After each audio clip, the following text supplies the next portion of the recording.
Bem-vindos ao segundo episódio do Entre Mães no Espectro. Eu sou a Lilian. E eu sou a Roberta. Nós somos amigas e também mães atípicas. Esse podcast é um espaço para a gente compartilhar nossas experiências e aprendizados com nossos filhos. Eu, Lilian, mãe do Valentim, de 5 anos. E eu, Roberta, mãe do João Paulo, de 4 anos. Se você chegou aqui com o coração apertado, respira. Você não está sozinha. Aqui a gente fala da real, sem perder a leveza. E o tema de hoje é... Saindo do armário com meu filho autista. A gente resolveu trazer esse tema hoje porque tanto eu quanto a Roberta, nós tivemos experiências diferentes, saímos do armário com o nosso filho autista em momentos diferentes. E a gente acha importante compartilhar, porque uma família não é igual a outra, uma mãe não é igual a outra. E isso é um processo, na verdade, Lili. Sim. Então, cada uma vivenciou esse processo, né, de expor o seu filho para o mundo, né, de se vulnerabilizar de uma maneira. Você de um jeito, eu de outro, e cada mãe encontra o seu caminho. Então, a gente resolveu falar um pouco sobre isso. Como se vulnerabilizar com o seu filho? Afinal de contas, ele tem questões, né, que fogem da criança típica, da criança padrão. E isso é muito difícil para todo mundo, para todas as famílias. Então a gente quer falar um pouco sobre esse processo. Como foi esse processo para você e como foi esse processo para mim?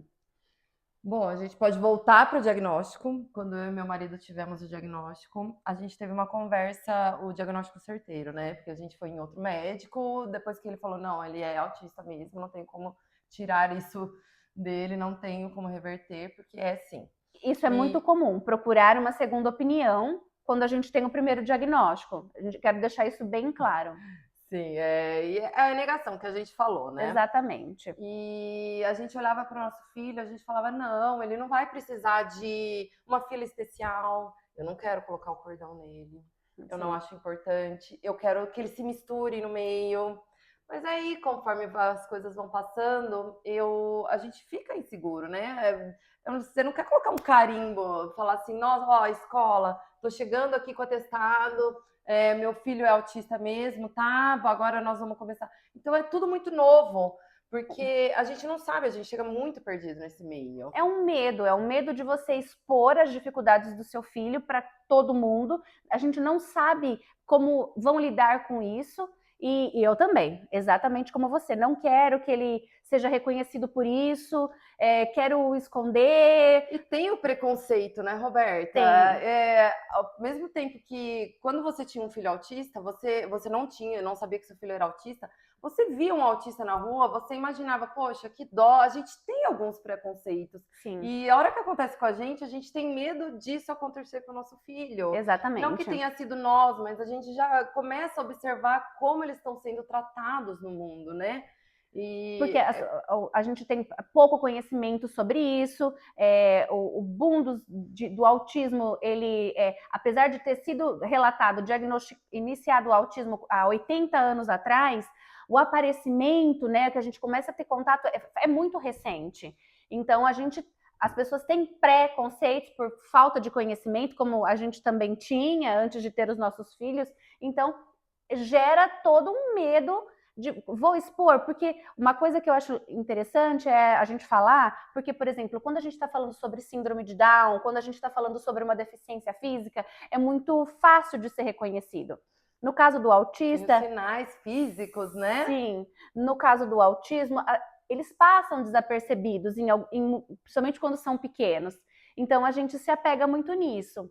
Só que eu vou contar a minha experiência, você também... O porquê que a gente chega à conclusão que é melhor você sair do armário com essa criança, porque a vida da gente fica mais fácil, né, Lilian? Facilitou. Foi difícil, como tudo, mas chega uma hora que você fala, não tem outra saída, eu preciso disso. Então, acho que eu comecei falando, acabei enrolando um pouquinho aqui, né, que a gente acaba juntando emoção aqui no meio, mas... Então eu falava para o meu marido, não precisa de fila especial. Aí veio a escola. Eu já estava com o lado na mão, meu filho já estava na escola. E aí? Falo na escola, não falo na escola? O que vai acontecer? Não sei o quê. E eu conversei. Isso eu acho muito claro. É muito bom. Eu quero deixar muito claro isso. Que a escola do meu filho acolheu ele muito bem. E a coordenadora, a professora, todas as professoras até hoje, eu tenho uma troca muito boa com elas com relação ao Valentim. E eu conversei com a coordenadora, eu falei, olha, eu não estou segura de deixar esse laudo aqui, porque eu não sei o que vai acontecer com meu filho, como que a escola procede. E foi aí, eu comecei a tirar algumas dúvidas, ela me falou, você fique à vontade, esse laudo é seu, você não precisa apresentá-lo, mas nós já vamos tomar as devidas providências, nós vamos seguir tentando fazê-lo socializar, nós estamos abertos a receber as terapeutas dele, que na época ele já estava fazendo algumas terapias, e óbvio, né, a gente foi mudando, e isso foi muito legal. E, na verdade, assim, então, o que é muito importante, a escola, você deixou a escola ciente do diagnóstico, mas você não quis não quero que as outras mães fiquem sabendo, não é uma coisa que eu quero. Primeiro momento. Isso, não quero compartilhar ainda, mas quero falar para a escola, porque é muito importante para a escola saber do diagnóstico, para tomar as devidas providências para ajudar o Valentim nas questões particulares dele. E eu também tomei uma atitude parecida com a sua no início. E aí vem a família. No caso, tem muita gente que conta primeiro para a família, que eu acho que é o seu caso. Vamos lá fazer uma coisa cronológica aqui. Sim. Como eu sou da área, né? Então eu já vinha percebendo e eu compartilhava com a minha família, que eu já percebi os sinais, né? Que eu achava que tinha algo, né, que não estava indo de acordo com a normalidade. Então eu estava sempre compartilhando. Então a minha família já sabia que a gente tinha ido ao médico, então quando a gente já teve o diagnóstico, eu já compartilhei com os meus pais, por telefone mesmo, o pai do João também compartilhou com a família dele de imediato, e assim seguimos, né? Abrimos principalmente para a família próxima, não tivemos problema, né, dentro disso, porque eles já estavam acompanhando esse desenvolvimento. Para o meu irmão, para minha cunhada, enfim, todos já ficaram sabendo, já praticamente no momento que a gente teve o diagnóstico. E você, Lilian? Na minha família foi um pouco diferente. Meu sogro e minha sogra não moram aqui. E eu e o Marcelo tomamos a decisão, cada um individualmente, porque cada um com a sua família, né? E eu falei para ele, ó, eu quero contar para minha mãe e para minha irmã, e eu quero falar pessoalmente para elas. E foi para minha mãe primeiro. Eu chamei e falei, olha, ela estava viajando na época. Eu demorei 2 meses para contar para ela. Ela estava viajando, então a gente já estava todo no processo de colocar em terapia, tudo, já estávamos vivendo o autismo aqui em casa. E aí eu falei, eu já tinha contado para as minhas funcionárias sabiam, me acolheram, me ajudaram muito, foi muito bacana. Todo mundo chorou, foi bem difícil para todo mundo que convive. E aí eu contei para minha mãe, falei, mãe, preciso ir na sua casa, tal. E aconteceu, daquela mesma semana eu contar para ela, e eu cheguei e falei para ela, falei, olha, mãe, o Valentim, a gente foi no neuro com ele e ele é autista. Ele teve algumas coisas e ele é autista. Eu até me emociono de contar, porque foi assim, e na hora ela ficou meio chocada e ela falou assim, filha, o que eu posso fazer? Como te ajudar? Como te ajudar? E aí foi isso. Aí eu contei para ela e ela sempre foi muito prestativa comigo. Eu tenho conversas muito sinceras com a minha mãe. Então, quando eu preciso de ajuda, eu falo. Quando eu precisei falar, opa, eu preciso que você esteja aqui para mim. Às vezes a gente tem que dar uma chamadinha, né? Porque a gente tem de dar conta de tudo. Mas eu falo, não, mãe, peraí, hoje eu preciso, por favor. Então, ela sempre esteve ali. E a minha irmã foi na mesma semana, e minha irmã já estuda medicina, e minha irmã foi diferente, porque ela falou assim, olha, Lilian, lembra do nosso pai? Olha, que interessante, como ele era, ele não tá mais aqui, mas ela falou assim, olha, aconteceu isso. Ele tinha características. Aconteceu algumas coisas que hoje, a gente estudando mais a fundo, a gente entende muita coisa, né? Não querendo diagnosticar meu pai, mas ele tinha algumas particularidades. Poderia estar no espectro, não ter o transtorno, mas estar no espectro. Exatamente. E aí teve minha outra irmã que veio aqui em casa e nós abrimos também o diagnóstico e eles foram super prestativos, inclusive eles têm uma vizinha que a filha é autista, eles passaram contato de médico, conseguimos o contato do médico super conceituado, mas por fim conseguimos o nosso e a gente já tinha ido no nosso, gostamos muito dele. Então, a família foi muito bem aceito. E o resto da família, né, tias, primos, fomos encontrando conforme fomos encontrando, fomos contando conforme fomos encontrando eles. Sim, e eu compartilhei, né, com a minha família também, com parentes mais próximos, também conforme fomos encontrando, a gente foi falando, mas as pessoas já, porque eu, né, sempre falei, sempre, né, ainda mais porque o João, eu tenho a minha sobrinha, que é uma criança típica, eles são, né, tem 13 dias de diferença, então as diferenças eram nítidas, assim, então ficou mais fácil de pontuar para eles, porque já tinha uma comparação da criança típica, né, ali, né, para todo mundo ver. Então, aí fui contando também nesse sentido aí, conforme a gente foi se encontrando. Mas eu quero pontuar também que a Lilian, não sei se você vai se lembrar, nós somos amigas já faz mais tempo, e ela colocou no grupo nosso, que a gente tem de amigos, e ela colocou no grupo. E eu achei assim. Porque eu tava sumida. Ai, meninas, precisamos encontrar, não sei o quê. E aí eu falei, gente, eu não posso. Eu tava um turbilhão acontecendo aqui em casa. A vida muda absurdamente. Eu praticamente perdi meu social naquela época. Parei de correr, parei de fazer um monte de coisa, porque a gente larga tudo para ir atrás do filho. A gente quer resolver, principalmente essa urgência de resolver as questões de terapia, deixar eles alinhados, né, dentro do que a gente consegue para desenvolvê-los melhor. Sim, e eu lembro que teve uma certa cobrança comigo. E eu falei, meninas, eu não posso, porque eu estou passando por um problema muito sério, eu não estou tendo tempo. E eu não quis abrir. E aí, nisso, elas vieram, nossa, Ali, por favor, compartilha com a gente, pode contar, não sei o quê. E aí foi quando eu contei. Meu Valentim é autista, eu estou desesperada, atrás de médicos, um leve trás, muitas terapias, muitas adaptações. Eu ainda tenho outra filha que eu não posso deixar de lado. Então, agora eu foquei na minha família. Sim, eu achei isso muito corajoso, né, eu não tinha o diagnóstico do João ainda, e achei a Lilian muito corajosa em falar, em expor, porque é um choque, né? Não é fácil. Mas, naquele momento, eu que estava passando por dúvidas com relação ao João, eu falei, é ali que eu vou onde eu vou ter informações melhores sobre as minhas dúvidas, é com ela que eu vou contar. E no fim, quando uma pessoa está fora do armário já, que foi o meu caso com a Mara, que ela me ajudou, é muito fácil uma outra mãe chegar e abordar e ter essa ajuda, né? Muito. A Mara me ajudou muito, eu compartilhei. Me ajudou demais.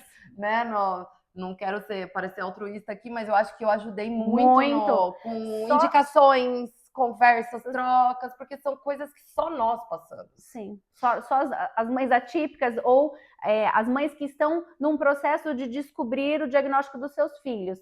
Então, por isso eu acho que é tão legal o podcast. Eu acho que é fundamental nessa questão, né, Lilian, de você falar, poxa, elas passaram por isso, elas já estão com o diagnóstico, então, aquela coisa que eu pensei na hora, aqui eu vou encontrar acolhimento, porque ela já tem o diagnóstico, eu estou cheia de dúvida, ela vai me ajudar. Sim. E aí eu lembro um dia que eu estava com o Valentim, me lembro não, eu sei que aconteceu isso, não lembro exatamente onde foi, eu estava com o Valentim, e sabe quando eu percebi alguns olhares? E aí foi que eu saí do armário de vez, porque eu percebi alguns olhares, o Valentim não parava, andava na ponta dos pés, tinha o flapping, e via algumas pessoas meio que incomodadas. Ele tinha ecolalia, a gente estava num restaurante, se eu não me engano. E aí foi o momento que eu falei, eu acho que eu vou trazer isso pro mundo, entendeu? Sempre que eu sair, não que ele saia com cordão, foi aí que eu decidi fazer o cordão. Porque a gente viaja, nós pegamos avião, nós viajamos de carro, paramos em postos de combustível, que às vezes esse menino sai correndo. Então, e eu falei, nossa, será que aquele cordão, será que a minha identificação vai atrapalhar minha vida ou vai facilitar? E eu acho que ajuda, né, Lilian? Ajuda, porque, no meu caso, ajuda porque a partir do momento que você está numa sala de espera e vem que seu filho é autista, você já tem preferência. Exatamente, eu tinha tomado também essa decisão, não quero expor, fiz uma viagem com o João e aconteceu uma situação dele jogar uma garrafinha de água na cabeça de uma pessoa. E essa pessoa ficou muito brava, lógico, porque dói. Uma criança indisciplinada, essa mãe não impõe limites. E aí foi quando eu tomei a decisão, falei, nunca mais eu vou, né, sair, fazer uma viagem com o meu filho sem ele estar identificado. Porque não que a pessoa tem o direito de não gostar, mas justifica que existe uma questão, né, que às vezes acontece, às vezes pode acontecer por ele ter questões do neurodesenvolvimento. Então, é importante eu sair do armário nesse sentido, identificá-lo quando vou fazer viagem, quando vou expor ele em ambientes onde tem outras pessoas. Justifica algumas coisas, as pessoas passam a entender e não sei se você reparou, aquele olhar que as pessoas ficavam olhando para o seu filho, olhando para sua cara, será que essa mãe sabe que tem alguma coisa errada com essa criança? Acabou. A pessoa vê o cordão, ela meio que desvia o olhar. Sim, ela entendeu? Ela já entende, ela não precisa ficar olhando para tentar entender, será? Não, ela já sabe que ele é uma criança autista. Então ela não precisa ficar olhando, né, com dúvida ou com nenhum outro tipo de coisa. Ela pode desviar o olhar e seguir a vida dela. E já aconteceu também de eu estar em lugares que a mãe, eu falo alguma coisa, eu falo assim, fui num hotel. A gente estava num hotel, estava com a monitoria, e a moça falou, quer deixar ele aqui? Eu falei, ai, moça, eu ainda não me sinto confortável, a gente acabou de ter o diagnóstico dele. Ela falou assim, eu trabalho com crianças autistas. Aí, na hora, ela começou a fazer atividades, puxar, olha que legal, não sei o quê. Ela fez o vidrinho da calma, entregou para ele. Então, as pessoas, quem não sabe, desvia o olhar ou não faz perguntas indelicadas. E quem sabe, muitas vezes, sabe lidar com isso, vai te ajudar. Tenta ajudar, sim, com certeza. Por isso que eu acho essa questão de cada vez mais as pessoas terem conhecimento do autismo, terem um mínimo de conhecimento sobre manejos, como interagir, porque são crianças, sim, né? Vão estar nos ambientes e são autistas, mas são só crianças. Então, você ter um mínimo de conhecimento, um mínimo de manejo, a vida fica melhor para todo mundo. E se essa mãe tá com essa criança lá, é porque em algum lugar, porque essa mãe sabe que essa criança tem condição de estar lá. Essa mãe, pode ser que ele se desregulou por algum motivo. Pode ser que essa criança é super tranquila. E o meu filho, ele é muito tranquilo, mas já aconteceu dele se desregular em alguns ambientes e eu não saber o gatilho. Então, explica-se muita coisa. E as pessoas passam a entender aquilo. Tira-se aquele peso da mãe, aquela coisa de será que a mãe tá. Ai, a mãe não tá pondo limite. A mãe não tá entendendo que essa criança tá indisciplinada. Eu acho que com certeza a questão de identificar os nossos filhos é muito importante. Não digo que eu coloquei o selinho no meu carro, porque eu não entendo. Assim, para mim ainda não fez sentido. Eu vejo vários carros com o símbolo do TEA, mas o meu filho, onde ele frequenta, todo mundo sabe. Eu estou sempre com um cordãozinho. Se eu vou para uma pizzaria que tem uma brinquedoteca, que hoje ele já fica mais tranquilo num ambiente compartilhado com outras crianças, e eu sei que tem a monitora, eu já explico para a monitora, caso ela, assim, eu deixo ele um primeiro momento, fico só de olho.